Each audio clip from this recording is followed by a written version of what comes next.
Pakistan, an agriculture country.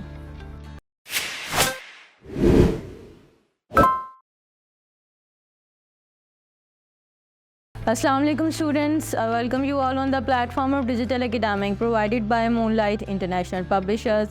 Students, आज हमने discuss करना है इस लेक्चर में कि पाकिस्तान एक ज़राई मुल्क है, किस तरह हमारे लिए इम्पॉर्टेंट है पाकिस्तान का ज़राई मुल्क होना।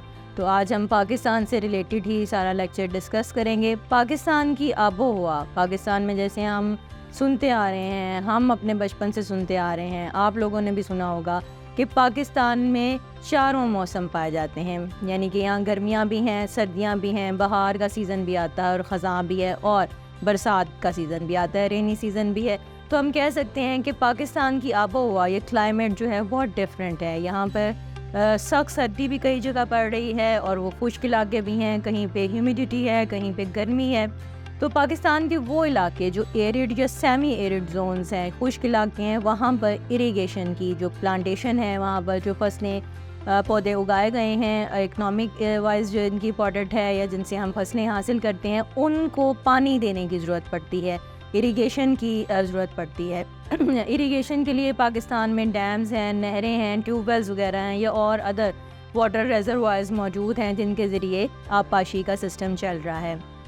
इंडस रिवर से जो नहरें निकाली जाती हैं वो भी आबपाशी का बड़ा ज़रिया हैं। तो हम कह सकते हैं कि पाकिस्तान के लोग डायरेक्टली और इनडायरेक्टली ज़राअत के साथ मुंसलिक हैं और ज़राअत पाकिस्तान की इकॉनमी के लिए बहुत इम्पॉर्टेंट है।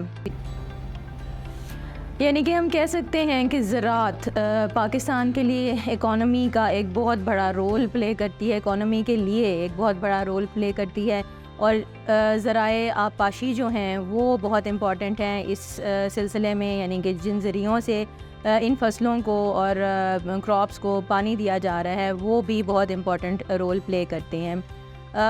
2022 में वर्ल्ड बैंक के मुताबिक पाकिस्तान का तकरीबन 40.12% हिस्सा या लैंड ऐसी थी जो काश्त के काबिल थी, जहां पर फसलें उगाई जा सकती थीं।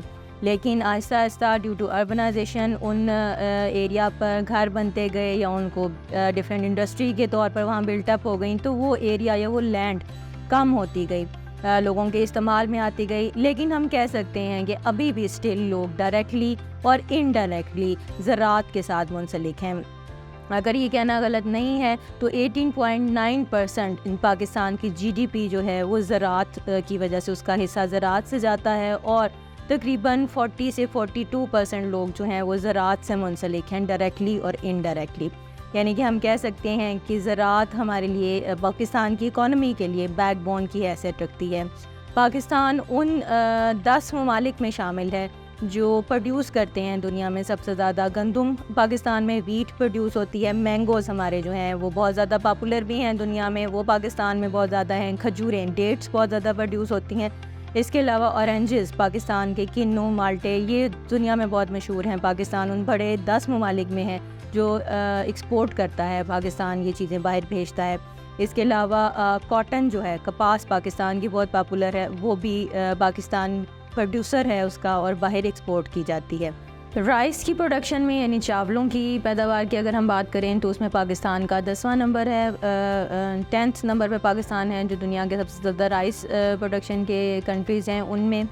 अगर हम बात करें तो मेजर क्रॉप्स का तकरीबन 4.9% जीडीपी जो है वो मेजर क्रॉप्स के ज़रिए जाता है पाकिस्तान का, और माइनर क्रॉप्स जो हैं वो जीडीपी का 2.1% हिस्सा अपना डालती हैं।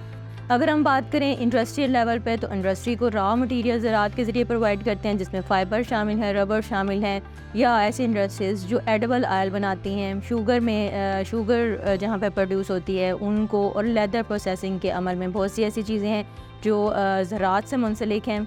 अगर हम पाकिस्तान के, क्योंकि 4 सूबे हैं, चारों सूबे अपने अपने तौर पर जो है वो अपना हिस्सा डालते हैं एग्रीकल्चर में, लेकिन अगर हम पंजाब की बात करते हैं तो पंजाब वो सूबा है जो पाकिस्तान की सबसे ज़्यादा गंदम जहाँ पे प्रोड्यूस होती है और कॉटन, ये दोनों फसलें जो हैं वो पाकिस्तान में सबसे ज़्यादा पंजाब अपना हिस्सा इसमें डालता है। अगर हम बात करते हैं पाकिस्तान की ओवरऑल ज़राअत की और तो उसमें 3/4% एक्सपोर्ट पाकिस्तान ज़राअत के ज़रिए करता है और उस 3/4% का 60% शेयर जो है वो सूबा पंजाब से पाकिस्तान के जाता है।